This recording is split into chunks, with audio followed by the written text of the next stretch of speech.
O bip. Oh, meu Deus, como aquele bip era irritante. Um chiado rítmico, agudo, que parecia estar a perfurar a minha têmpora, puxando-me para fora daquela escuridão quente e pesada onde eu só queria ficar, enrolada, protegida de tudo. Tentei mover o braço esquerdo, mas parecia feito de chumbo, uma agonia aguda e familiar rasgando o ombro, fazendo-me soltar um pequeno gemido. Devagar, não te mexas. A voz era tão familiar, grave, autoritária, mas com um tom mais suave do que me lembrava da última vez. Ou das últimas vezes. A minha cabeça estava uma confusão. Forcei os olhos a abrirem-se. A luz era difusa, gentil. Definitivamente não era a enfermaria de urgência do Hospital de São José, onde as cortinas eram manchadas e o cheiro a lixívia nunca conseguia esconder o cheiro persistente de doença. Estava num quarto que parecia mais uma suíte de hotel. Painéis de mogno escuro, uma televisão enorme de ecrã plano, um sofá de couro luxuoso e uma janela que dava para a silhueta noturna de Lisboa. Virei a cabeça devagar.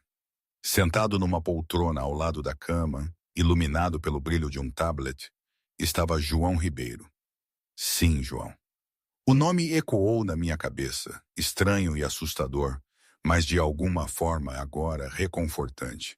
Ele tinha trocado o fato encharcado de sangue.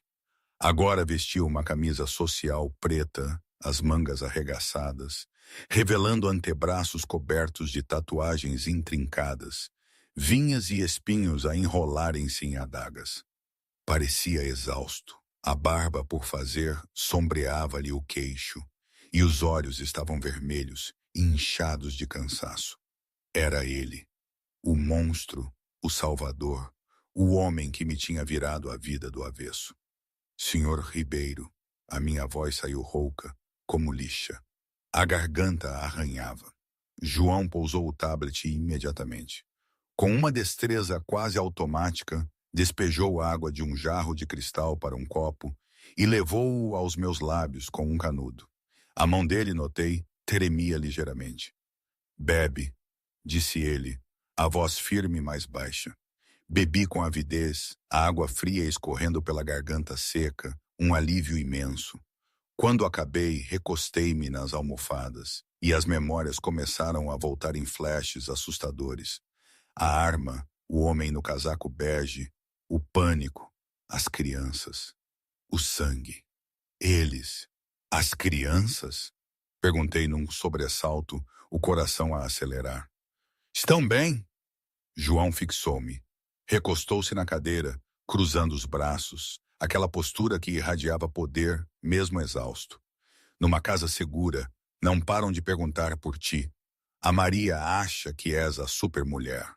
Mal consegui soltar uma risada fraca que se transformou numa careta de dor.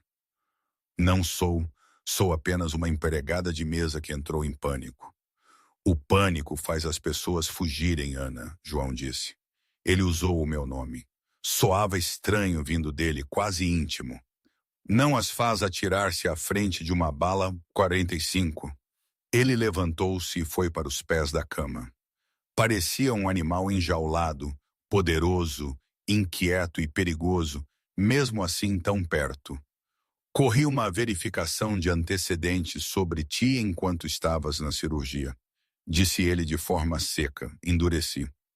Fizeste o quê? Ana Miller, 24 anos. Pais morreram num acidente de carro há 4 anos. Desististe da escola de enfermagem para cuidares da tua irmã, Sofia, que tem fibrose quística.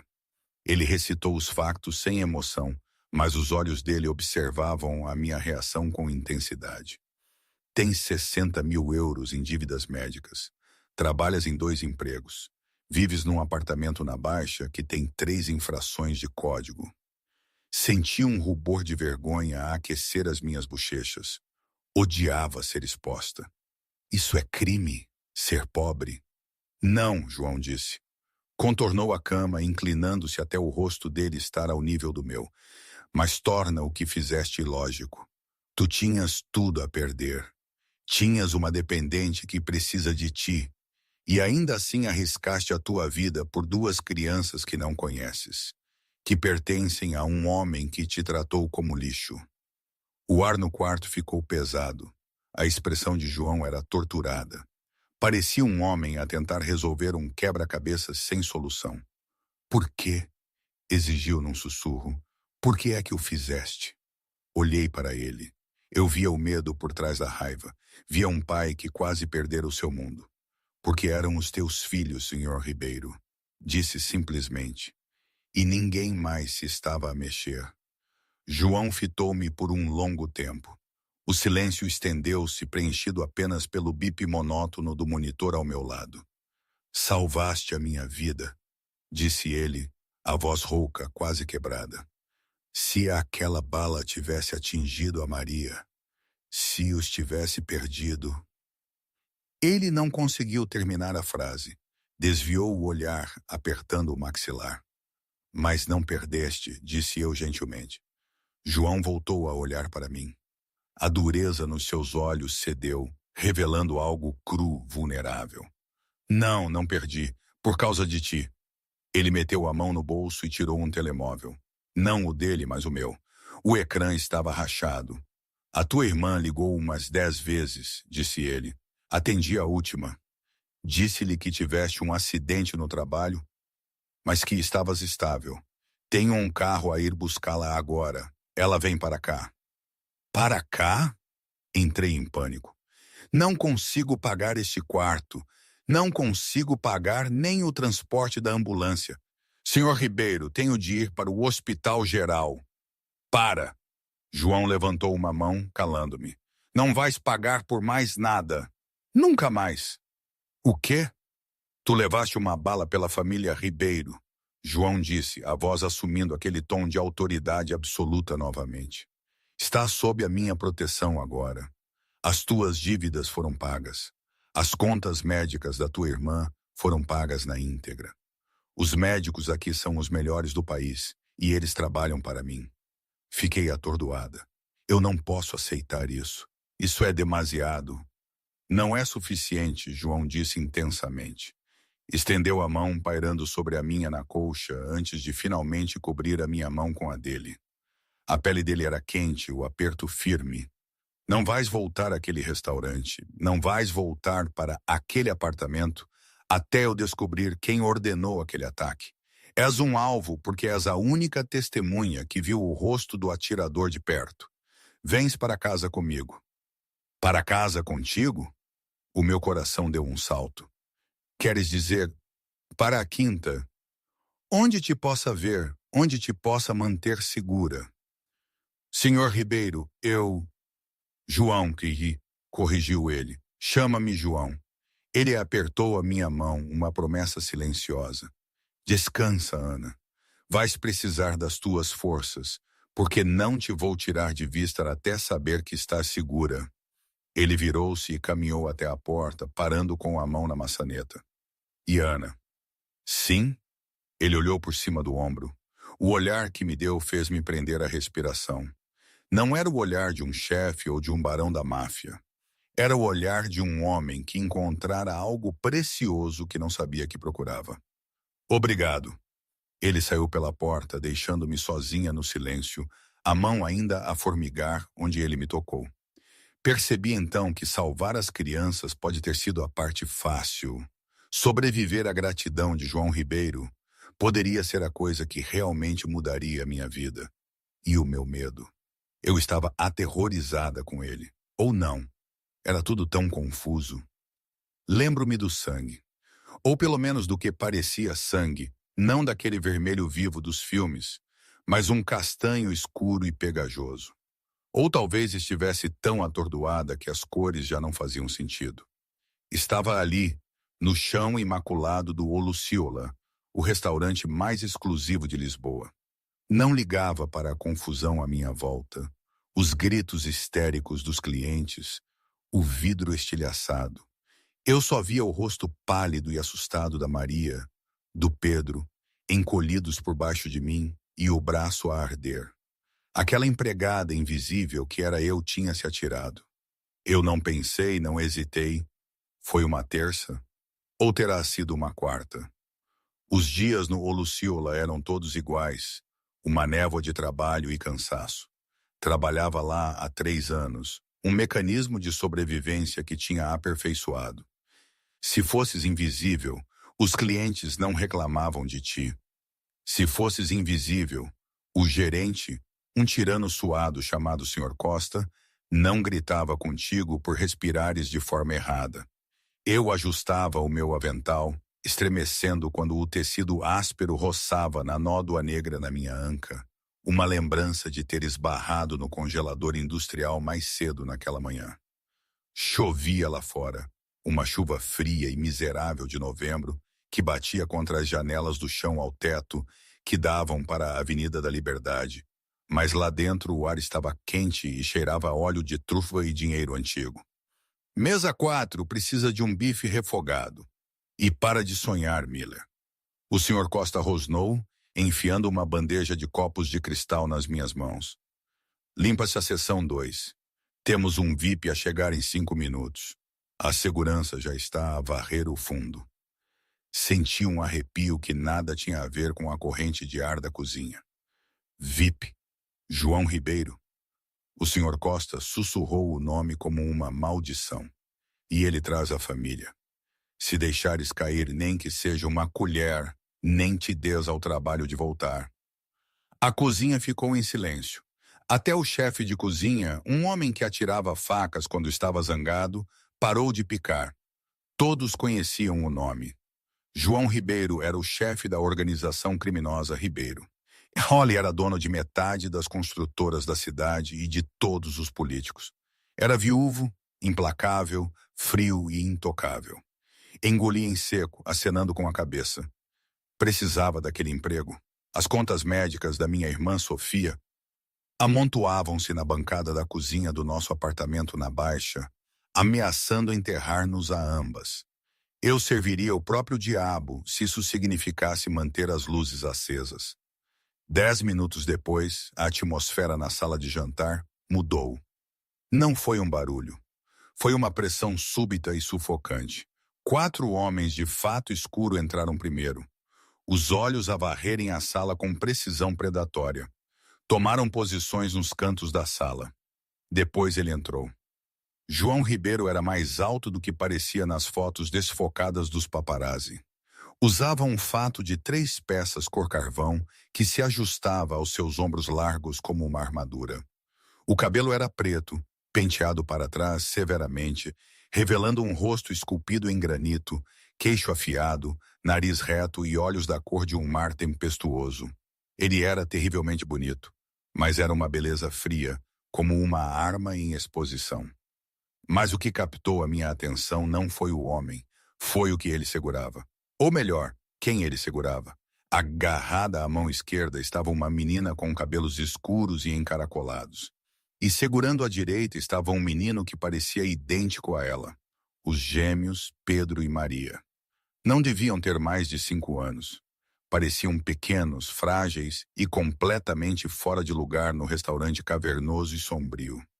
João guiou-os para o camarote isolado na minha seção. Ele movia-se com uma graça protetora, protegendo-os do resto da sala com o seu corpo. Respirei fundo, alisei a saia e aproximei-me. Boa noite, Sr. Ribeiro. O meu nome é Ana, e eu serei a sua empregada de mesa esta noite. João nem olhou para mim. Estava ocupado a arranjar o guardanapo no colo da filha. Água com gás, sem gelo, sumo de maçã para as crianças, o wagyu mal passado, macarrão para eles, rápido. Dispensou-me com um aceno da mão, como se eu fosse uma mosca. Senti o peso da sua grosseria, mas forcei um sorriso que ele não viu. Claro, quando me virei, vi a menina, Maria, a olhar para mim com olhos arregalados e assustados. A menina tinha deixado cair o seu coelho de peluche, uma coisa cinzenta e gasta com uma orelha rasgada. Estava debaixo da mesa, fora do alcance. João estava ocupado a digitar no telemóvel, a testa franzida de raiva. Ele não notou o brinquedo a cair. Parei. Eu sabia as regras. não interagir a menos que fosse falado, mas o olhar no rosto da menina partiu-me o coração. Sem uma palavra, ajoelhei-me.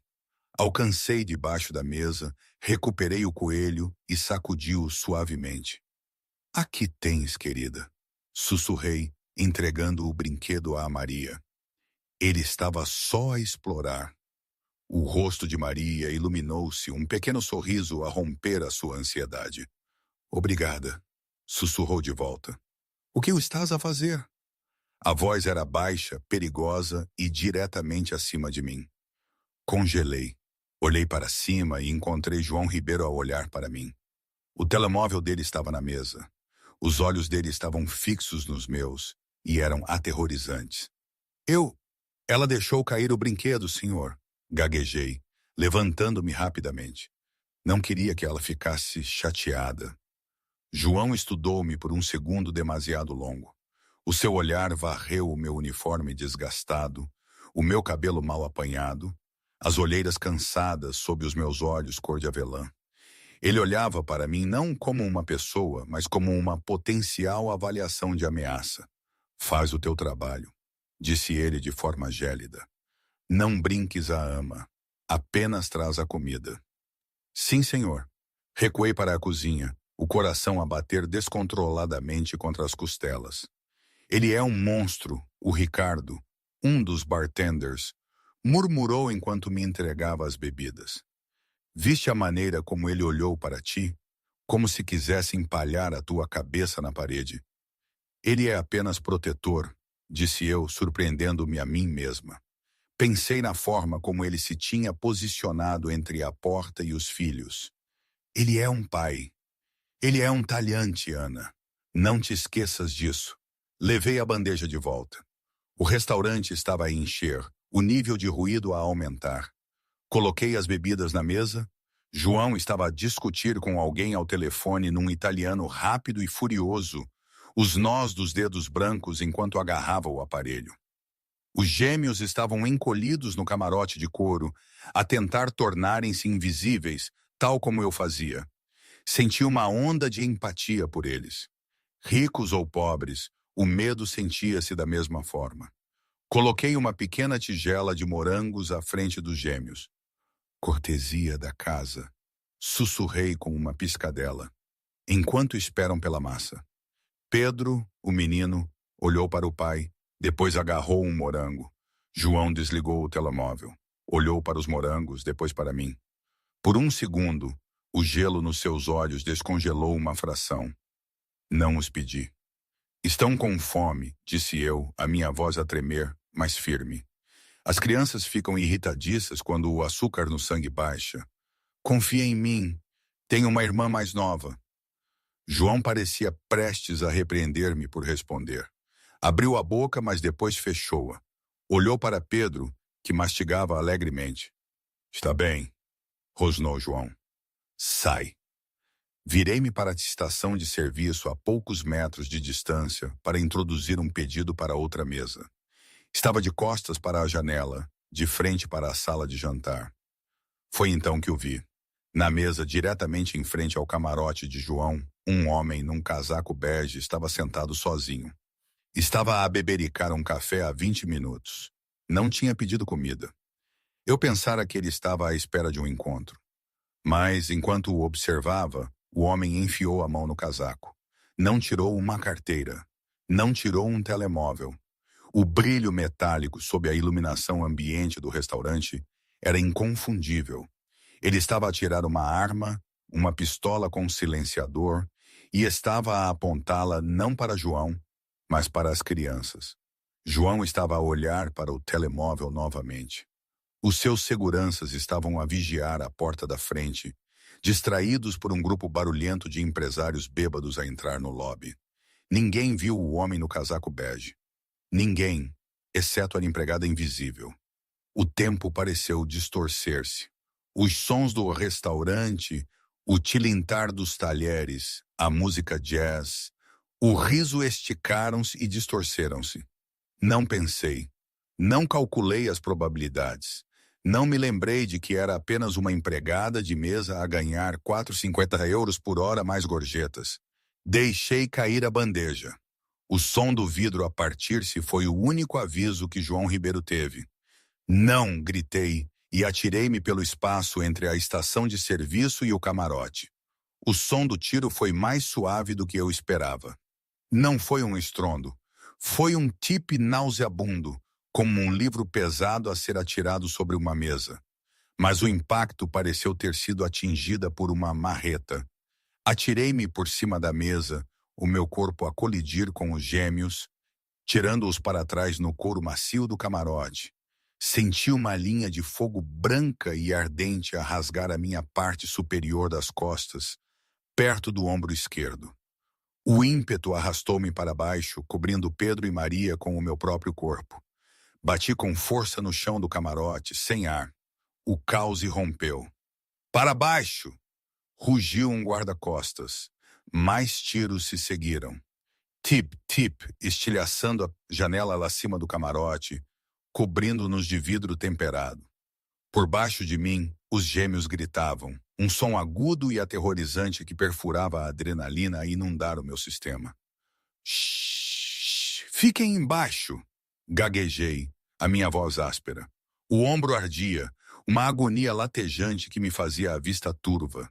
Pressionei as suas cabeças para baixo, enrolando-me à volta deles como um escudo. Conseguia sentir os seus pequenos corações a bater freneticamente contra o meu peito. Eu protejo-vos, eu protejo-vos. Acima de nós, o mundo tinha se transformado numa zona de guerra. Ouvi o estrondo distinto de uma pistola de maior calibre, a de João. 3 tiros, rápidos, controlados, ensurdecedores, depois silêncio. Bem, não silêncio. O restaurante estava cheio de gritos, soluços e o som de passos apressados. Mas o tiroteio tinha parado. Assegurem o perímetro! Brecha pesada! Alguém gritou. Tentei levantar-me, mas o meu braço esquerdo não funcionava. Estava dormente e pesado. Olhei para baixo. O meu avental branco imaculado estava ensopado em vermelho. Espalhava-se rapidamente, formando uma poça no tapete caro. Oh, pensei, a minha mente estranhamente distante. Isto é muito sangue. De repente, o peso foi levantado de mim. Mãos fortes agarraram-me pela cintura e puxaram-me para cima. Mas gentilmente, surpreendentemente gentilmente, vi-me a olhar para o rosto de João Ribeiro. A compostura, a máscara gélida que ele usava, tinha desaparecido. Os olhos dele estavam arregalados, as pupilas dilatadas. Ele respirava com dificuldade, uma camada de suor na testa. Na mão direita, segurava uma Desert Eagle prateada a fumegar. Ele olhou primeiro para os gêmeos. Estavam acocados no canto do camarote, cobertos de vidro e sumo de morango, mas ilesos. Papa! Maria choramingou. Fiquem aí, João ordenou, a voz a tremer com uma raiva tão potente que vibrava no ar. Virou a sua atenção para mim. Olhou para a ferida no meu ombro, depois para o meu rosto. Olhou para a empregada de mesa que ele tinha despedido, a rapariga cujo nome ele nem se tinha dado ao trabalho de lembrar. Tu, João sussurrou. Ele parecia incapaz de compreender o que estava a ver. As pessoas não o salvavam. As pessoas não salvavam a sua família. As pessoas fugiam, escondiam-se, aceitavam subornos para ignorar. Eles? Tossiu e um sabor metálico encheu a minha boca. As crianças estão bem. João pestanejou como se tivesse sido atingido. Ela estava a sangrar no chão do Luciola e estava a perguntar pelos filhos dele. Estão bem, João disse, a voz transformando-se num rosnado arranhado. Por causa de ti. Sorri, um sorriso fraco e trêmulo. Bom, que bom. As minhas pernas cederam. João agarrou-me antes que eu atingisse o chão. Ele pegou-me nos braços sem esforço, ignorando o sangue que ensopava o seu fato feito à medida de 3.000 euros. Patrão, temos de ir. A polícia está há 2 minutos. O seu chefe de segurança, um homem gigante chamado Francisco, gritou apressando-se. O atirador está abatido, morte limpa, mas não sabemos se há uma segunda vaga. O hospital, João ladrou, virando-se para a saída da cozinha. Traz o carro para trás agora. Patrão, não podemos levar uma civil, Francisco argumentou, agarrando o braço de João. Ela é um risco. Deixamo-la para os paramédicos. Se a levarmos, a polícia vai ligá-la a nós. É demasiado complicado. João parou. Olhou para mim. A minha pele estava a ficar da cor de cinza. Os meus olhos estavam a fechar-se. Agarrei na lapela dele com uma mão ensanguentada, os nós dos dedos brancos. Por favor, sussurrei, a minha voz mal audível. A minha irmã, ela está sozinha. João olhou para Francisco. O olhar nos seus olhos fez o gigante segurança dar um passo para trás. Era o olhar de um homem que queimaria a cidade até o chão para conseguir o que queria. Ela levou uma bala pelo meu sangue, João rosnou. Ela é o meu sangue agora. Levamo-la para o hospital de São José. Liga ao Dr. Silva. Diz-lhe que se ela morrer, ele morre. Sim, patrão. João abriu as portas da cozinha com um pontapé, levando-me pelos cozinheiros e empregados que gritavam. Não olhou para trás, para o caos que deixava para trás. Ele segurou-me firmemente contra o peito. Fica comigo, ordenou-me, a voz feroz, perto do meu ouvido. Não vais morrer hoje. Estás a ouvir? Isso é uma ordem. Eu queria responder, dizer-lhe que ele não podia ordenar-me para viver. Mas a escuridão estava a invadir as extremidades da minha visão. A dor estava a desaparecer, substituída por um entorpecimento frio e pesado. A última coisa que senti foi o tecido áspero do fato dele e o batimento frenético do seu coração contra o meu. A última coisa que ouvi foi o uivo de sirenes ao longe e João Ribeiro a amaldiçoar Deus em italiano. Então, tudo ficou escuro. A quinta em Sintra não era uma casa, era uma fortaleza disfarçada de palácio. Localizada num subúrbio afluente, era cercada por portões de ferro de 4 metros, câmaras que giravam como pássaros de rapina e segurança armada suficiente para invadir um pequeno país. Estava no hall de entrada, com o braço esquerdo numa tipóia, a olhar para um candelabro que provavelmente custava mais do que todo o meu salário de uma vida. Ao meu lado, Sofia estava sentada numa cadeira de rodas motorizada, um dos muitos presentes que João tinha encomendado, olhando à sua volta com os olhos arregalados e aterrorizados.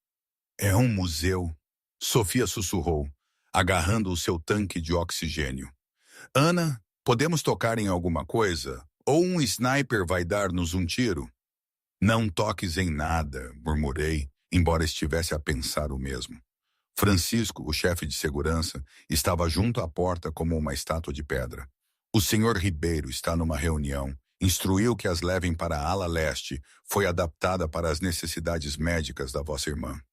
Fomos guiadas por corredores ladeados por quadros a óleo de antepassados carrancudos. A casa era linda, fria e absolutamente silenciosa. Parecia um mausoléu. Mas ao passarmos pela grande escadaria, o silêncio foi quebrado.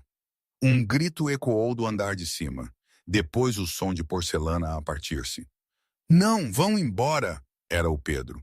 Francisco suspirou, verificando o relógio.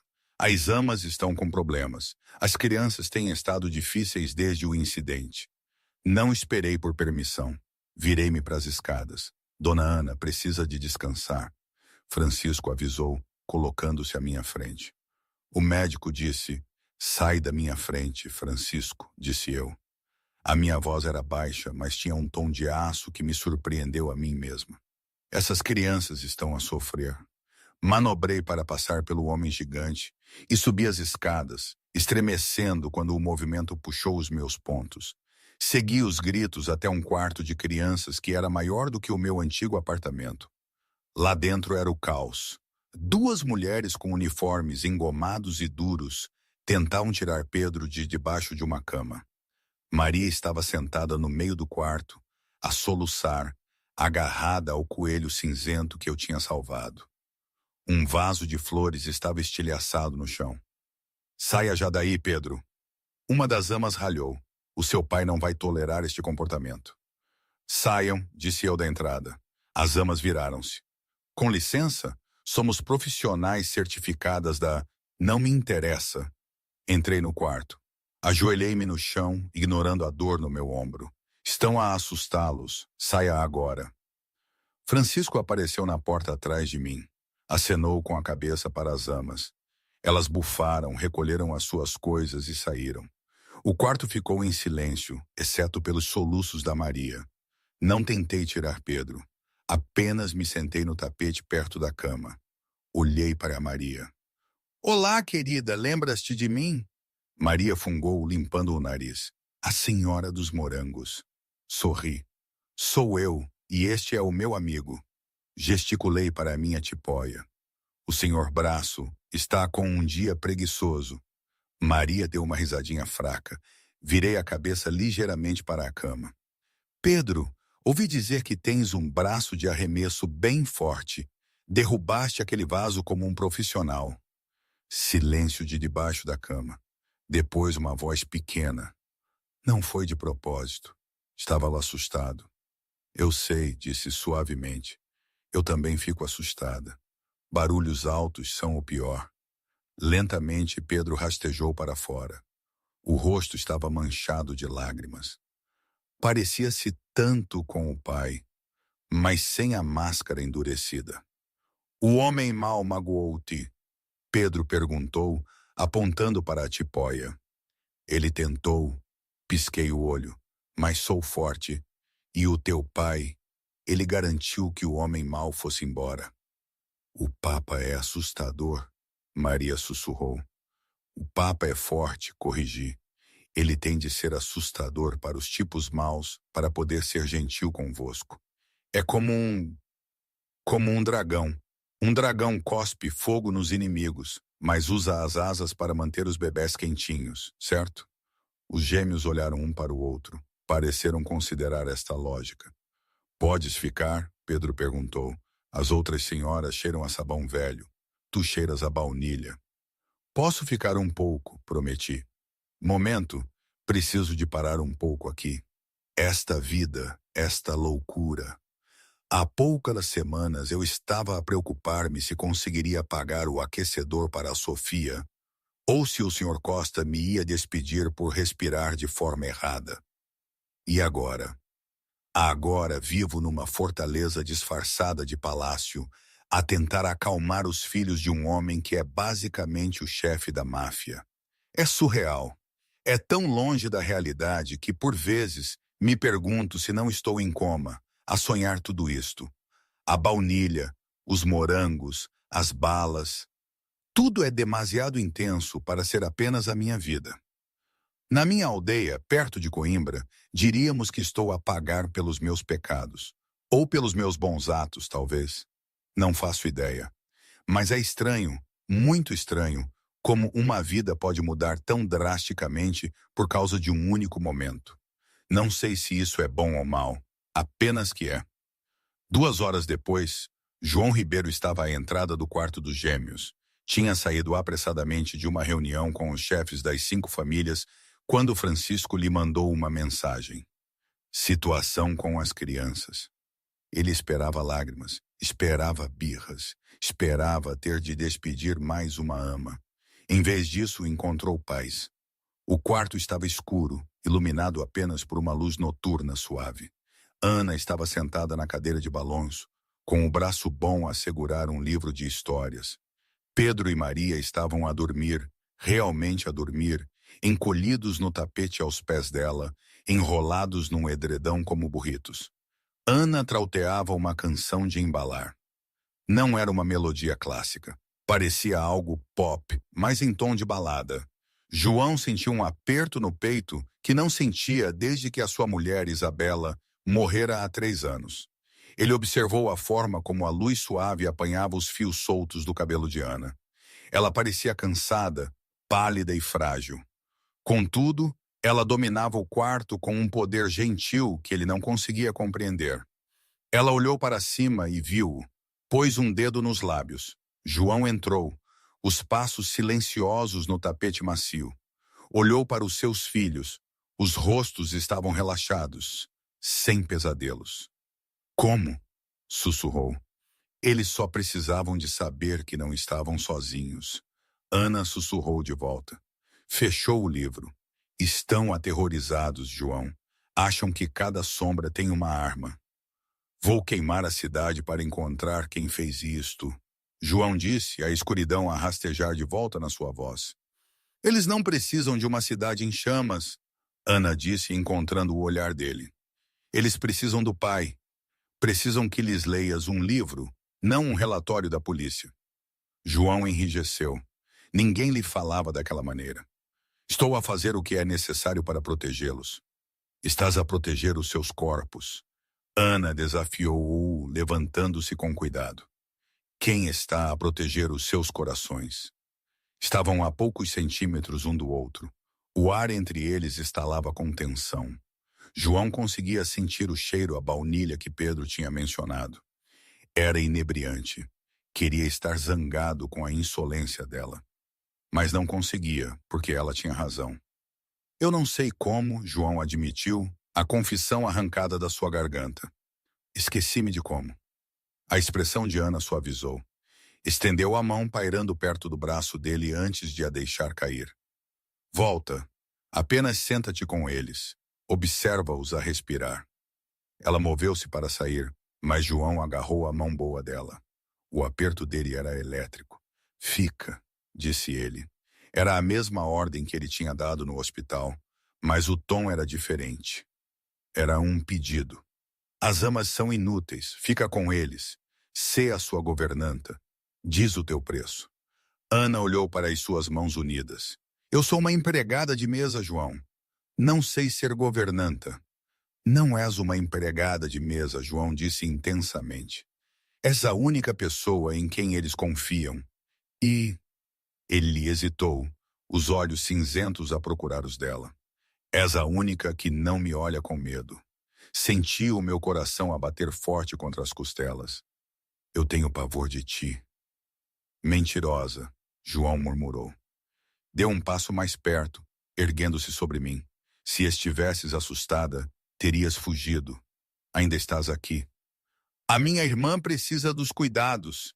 Desviei. É essa a única razão? Não consegui responder. A atração magnética daquele homem era avassaladora.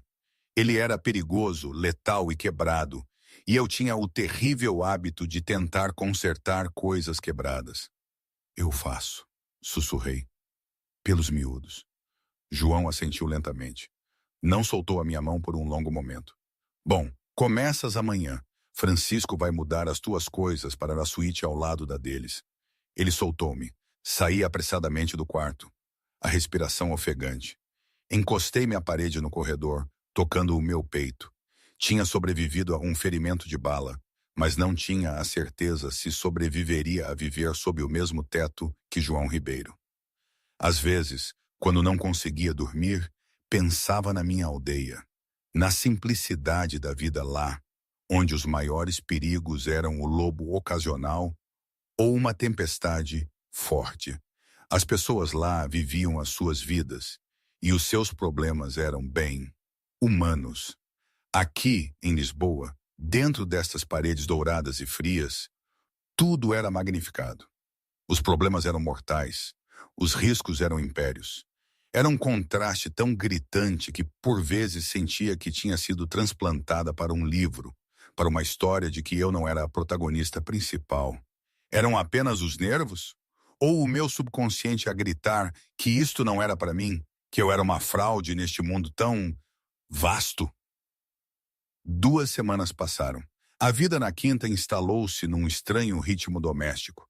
Passava os dias com os gêmeos a pintar com os dedos, a ler e a ensiná-los a fazer bolachas na cozinha industrial, para horror do chefe francês, Jean-Luc. Sofia estava a prosperar. Os cuidados médicos que João fornecia eram de última geração. Ganhara peso, e a cor estava a voltar às suas bochechas. Passava os dias na sala de sol a ler ou a conversar com os seguranças mais jovens, que pareciam ter desenvolvido uma paixão coletiva por ela. João era um fantasma. Saía antes do amanhecer e voltava depois da meia-noite. Eu só o via de passagem, uma silhueta escura no corredor, uma figura melancólica na varanda. Até a noite do gala do solstício de inverno. Era um evento obrigatório para a elite de Lisboa. Políticos, juízes e magnatas dos negócios estariam lá. Era também, segundo Francisco, um tanque de tubarões. Estava no quarto de brincar a construir um castelo de Lego com o Pedro quando a porta se abriu. Uma equipa de 3 mulheres entrou, carregando sacos de roupa e malas de maquilhagem. Dona Ana, a líder, uma mulher direta chamada Cláudia, anunciou: "O senhor Ribeiro enviou-nos. Temos 3 horas." 3 horas para quê? Perguntei confusa. Para o gala. A senhora vai comparecer. Levantei-me. Não, não vou. Sou a ama. Fico aqui. O senhor Ribeiro insiste, Cláudia disse, abrindo um saco para revelar um vestido de seda verde esmeralda. Ele exige uma acompanhante e não confia em mais ninguém. 1 hora depois, não me reconhecia ao espelho. O vestido era uma obra-prima. Abraçava as minhas curvas e caía até o chão como água líquida. A cor esmeralda realçava os meus olhos cor de avelã. As maquilhadoras tinham coberto as olheiras e o meu cabelo estava apanhado num penteado elegante e brilhante. A tipóia tinha desaparecido, substituída por um discreto invólucro de seda que ocultava a ferida em cicatrização. Quando desci a grande escadaria, João estava à espera lá embaixo. Ele falava com Francisco, ajustando os punhos das camisas. Parou a meio da frase quando me viu. O silêncio no hall era absoluto. Os olhos de João percorreram desde a bainha do meu vestido até ao meu rosto. Ele não sorriu. João Ribeiro não sorria, mas as suas pupilas dilataram-se, engolindo as íris cinzentas. Tu estás.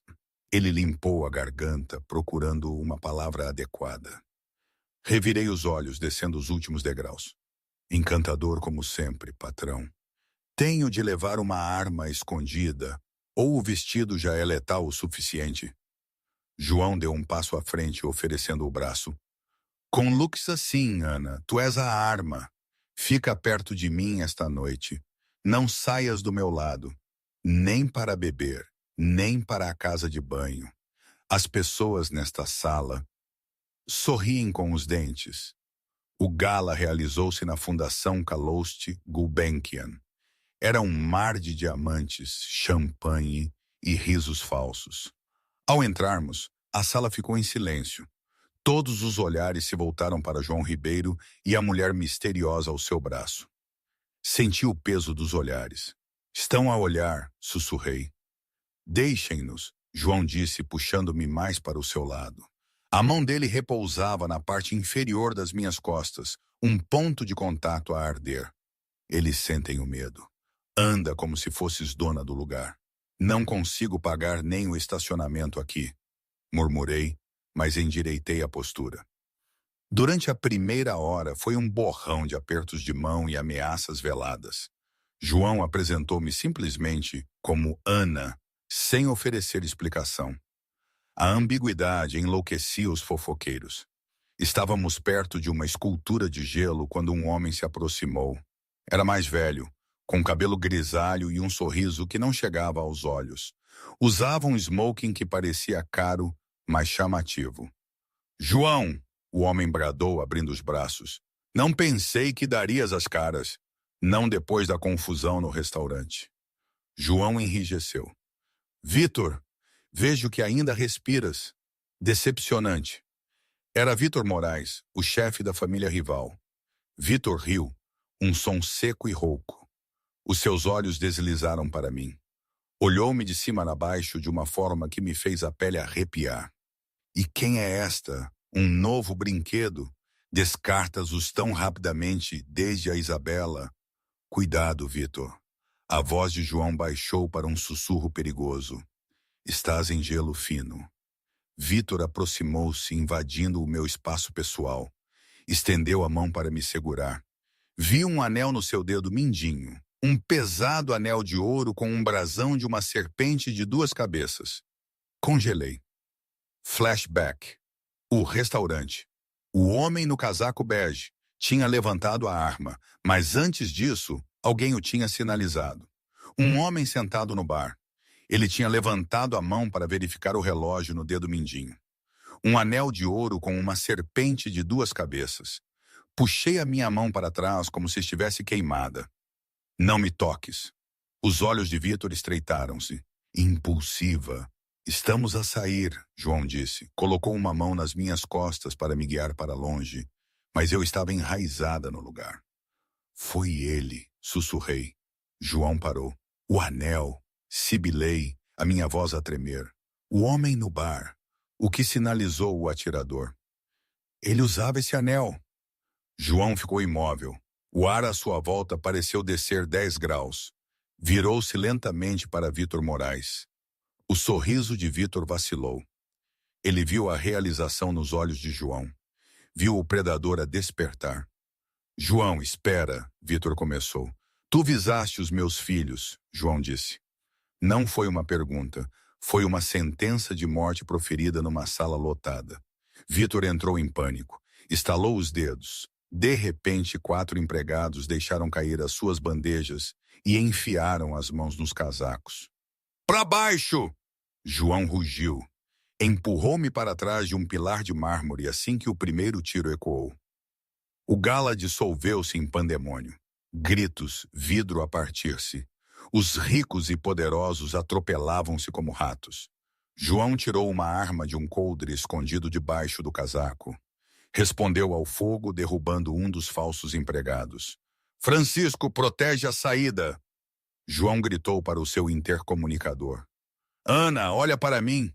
Ele agarrou o meu rosto, as mãos cobertas com o sangue de outra pessoa.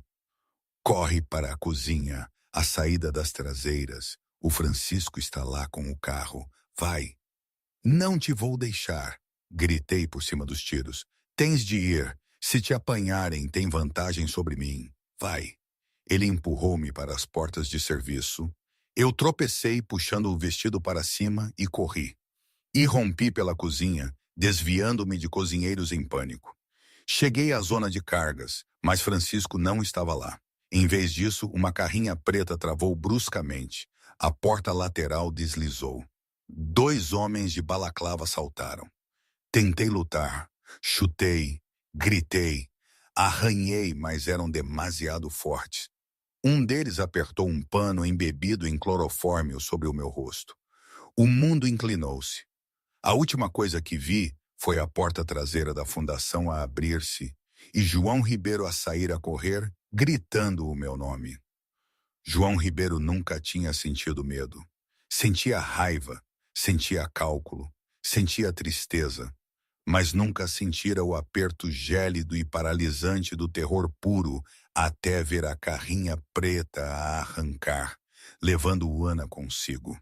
Ele estava à chuva no beco, o peito a arfar, a arma pendurada inutilmente ao seu lado. Patrão! Francisco correu, sangrando de um corte na testa. Bloquearam o perímetro, perdemos-los. João virou-se para ele. Numa fração de movimento, agarrou Francisco pela garganta e atirou-o contra a parede de tijolos. Encontra-a! João rosnou salivando.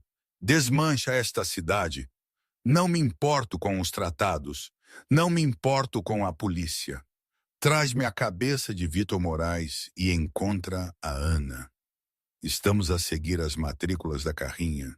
Francisco engasgou. GPS diz Distrito de Armazéns das Docas. João soltou. Pega no carro! Acordei atada a uma cadeira. A cabeça martelava e o sabor a químicos era pesado na boca. Estava numa sala mal iluminada que cheirava a peixe e ferrugem. Vitor Moraes estava sentado num caixote à minha frente a fumar um charuto. Tu causaste-me muitos problemas, empregada de mesa, Vitor disse. Se tivesses deixado aqueles miúdos morrerem, o João estaria quebrado. Estaria fraco. Eu poderia ter tomado a cidade. És doente, cuspi. Sou um homem de negócios. Vitor encolheu os ombros. E agora és a minha apólice de seguro. O João trocará qualquer coisa pela sua salvadora. Ele não virá por mim, menti. Embora o meu coração estivesse a rezar para que estivesse errada. Eu sou apenas a ama. Por favor, Vitor riu. Vi a maneira como ele te olhou. João Ribeiro não olha para uma mulher assim desde o dia do seu casamento. Tu és a fraqueza dele. De repente, as luzes no armazém piscaram, depois apagaram-se completamente. O que é aquilo? Vitor gritou. Tony, verifica o gerador. Silêncio. Tony! Tump! O som de um corpo a cair no chão. Marco! Vitor gritou, puxando a arma. Crack! O som de um osso a partir-se. Prendi a respiração. A escuridão estava viva. Conseguia ouvir movimento. Rápido, silencioso, letal. Não era uma equipa. Era um homem. Vitor começou a disparar cegamente no escuro. Os clarões do cano iluminaram o terror no seu rosto. Mostra-te, Ribeiro! Uma sombra destacou-se da penumbra atrás de Vitor. Não devias ter tocado nela. Uma voz sussurrou da escuridão. Vitor girou, mas era demasiado lento. João estava lá. Ele moveu-se com uma brutalidade que era aterrorizante de assistir. Desarmou Vitor com um estalo de pulso, chutou o joelho dele para trás e esmagou o seu rosto contra o chão de cimento. Os guardas restantes apressaram-se, mas os homens de João, Francisco e uma dúzia de outros arrombaram as portas com as armas a disparar. O tiroteio durou segundos. A equipa de Moraes foi dizimada. João não olhou para a carnificina. Ele caminhou diretamente para mim. Guardou a arma e tirou uma faca. Por um segundo eu estremeci, mas ele apenas cortou as cordas que me prendiam os pulsos e os tornozelos. Assim que fiquei livre, caí para a frente. João agarrou-me. Enterrou o rosto no meu pescoço, inspirando o meu cheiro, verificando o pulso, a temperatura. Ele estava a tremer. O grande João Ribeiro estava a tremer. Ele magoou-te? Exigiu, puxando-se para trás para examinar o meu rosto. Ele tocou em ti? Estou bem, solucei, a adrenalina a desaparecer. Estou bem, tu vieste. Eu virei sempre por ti, João jurou. Ele pegou-me em estilo nupcial e levou-me para fora do armazém. A chuva caía, lavando o sangue do pavimento. Colocou-me na parte de trás do seu SUV blindado. Mas em vez de passar para o outro lado, ele entrou comigo, sinalizando a Francisco para conduzir. A divisória subiu. Estávamos sozinhos. Foste estúpida, João rosnou, embora as mãos dele estivessem a percorrer suavemente os meus braços, verificando se havia ferimentos. Disse-te para correres para o carro. Eu não te ia deixar morrer, argumentei, a minha voz a subir. Não é isso que os parceiros fazem. Nós não somos parceiros, João gritou, batendo com a mão no assento de couro. Eu sou um monstro, Ana. Olha para mim, estou coberto de sangue. Esta é a minha vida. A morte segue-me. Devias ter ficado longe. Então por que me trouxeste para a tua casa? Gritei de volta. Por que me fizeste sentir segura? Por que olhas para mim assim? Porque não consigo evitar. João rugiu. Olhou para mim, o peito a arfar. A raiva esvaiu-se, deixando apenas desespero. Porque, sussurrou, tu és a única luz que me resta. Olhei para ele, para o sangue na sua gola, para a dor nos seus olhos. Não via um monstro. Via um homem que se estava a afogar. Estendi a mão e acariciei o rosto dele. A barba por fazer era áspera na minha palma. Então não me largues, disse eu. João soltou um suspiro ofegante. Inclinou-se para o toque. Depois, incapaz de resistir mais, encurtou a distância. Beijou-me. Não foi um beijo gentil. Foi desesperado, faminto e possessivo. Tinha gosto de chuva e perigo e alívio. Derreti-me nele, envolvendo os braços no seu pescoço, puxando-o mais para perto. Por um momento, a guerra lá fora não existia. Havia apenas isto, o fogo entre nós. Quando finalmente nos separamos, ofegantes, João encostou a testa à minha. Vou acabar com isto, prometeu. A voz sombria. Moraes acabou. As famílias vão alinhar. E depois? E depois? Vou levar-te a ti e as crianças para a Itália. Para algum lugar na costa onde não nos possam encontrar. Sorri traçando o seu lábio com o meu polegar. Itália parece bom. O carro abrandou ao aproximar-se dos portões da quinta. Mas, ao pararmos na casa principal, algo estava errado. A porta da frente estava aberta. A voz de Francisco estalou no intercomunicador. Patrão, o alarme do perímetro está desligado. Alguém o desativou por dentro. João ficou gelado. As crianças. Atirou a porta aberta antes que o carro parasse completamente. Correu para dentro de casa. Eu, logo atrás dele. O hall de entrada estava vazio. Sem guardas. Pedro! Maria! João gritou. Não houve resposta. Subimos as escadas para o quarto das crianças. A porta estava aberta. O quarto estava vazio. As camas estavam desfeitas, mas no chão, no centro do quarto, estava Sofia. Ela estava sentada na sua cadeira de rodas, de frente para uma porta. Chorava em silêncio. E atrás dela, uma arma encostada à cabeça de Sofia, estava um homem que eu conhecia. Um homem em quem eu tinha confiado. Não era um estranho. Não era um soldado de Moraes. Era o tio Salvador, o irmão do pai de João, o homem que se sentava nos jantares de domingo, o homem que trazia doces às crianças. Olá, sobrinho. Sorriu, revelando dentes amarelados. Devias ter mais cuidado com quem deixas entrar no galinheiro. Onde estão, Salvador? A voz de João era uma vibração baixa e aterrorizante. Onde estão os meus filhos? Seguros, Salvador disse. Por enquanto, desde que assines os papéis a ceder o território para mim. Disse ao Vitor que ele era demasiado impaciente. Disse-lhe que a única forma de matar um leão é roubar os seus filhotes primeiro.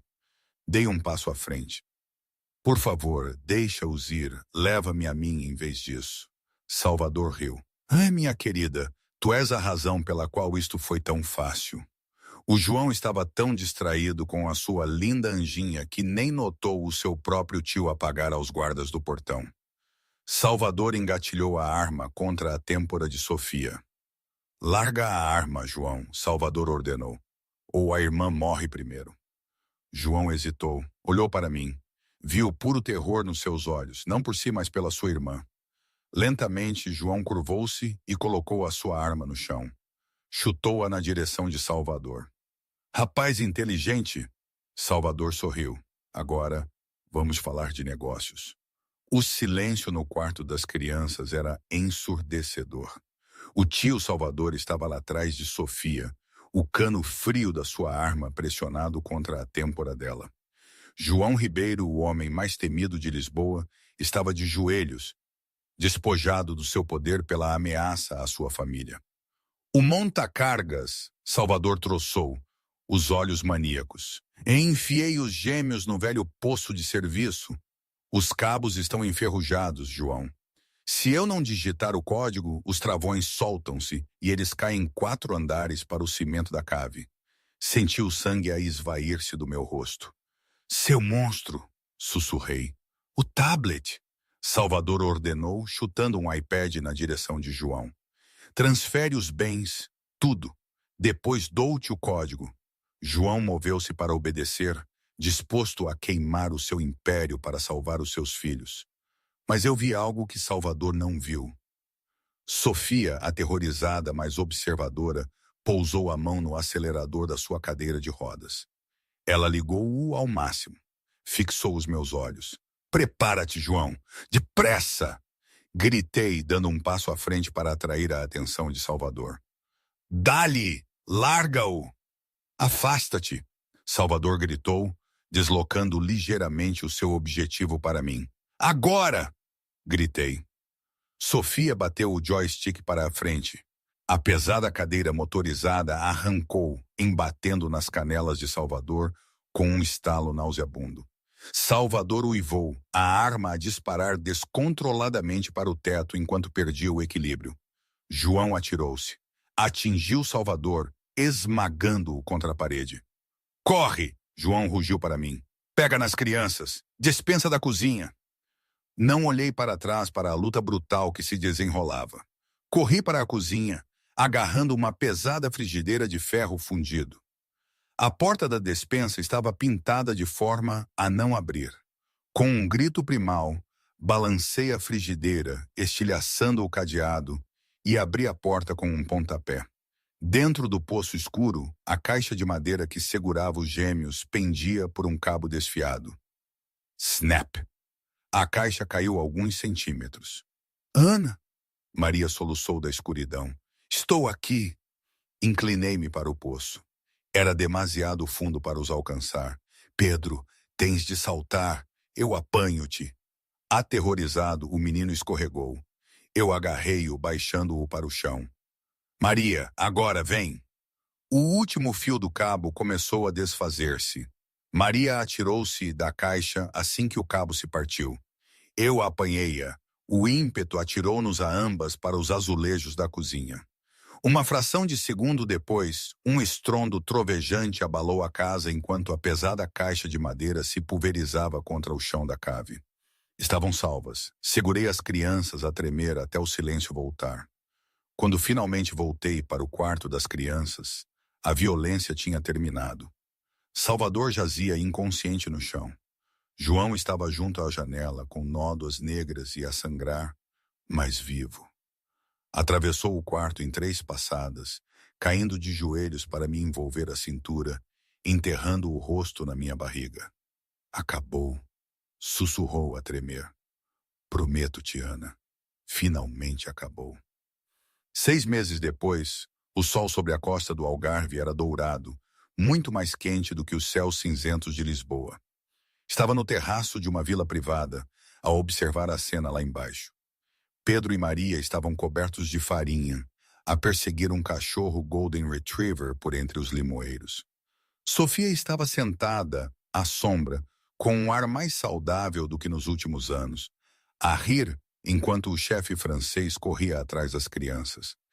João estava no parapeito do terraço a olhar para a água cintilante. A tensão que o definira durante anos tinha desaparecido. Usava uma camisa de linho, a postura relaxada. Ele ainda era um rei, mas tinha trocado o seu reino de cimento por um paraíso de paz. Aproximei-me dele, envolvendo os braços na sua cintura. A pensar no trabalho, na sorte, João virou-se, os olhos cinzentos suaves.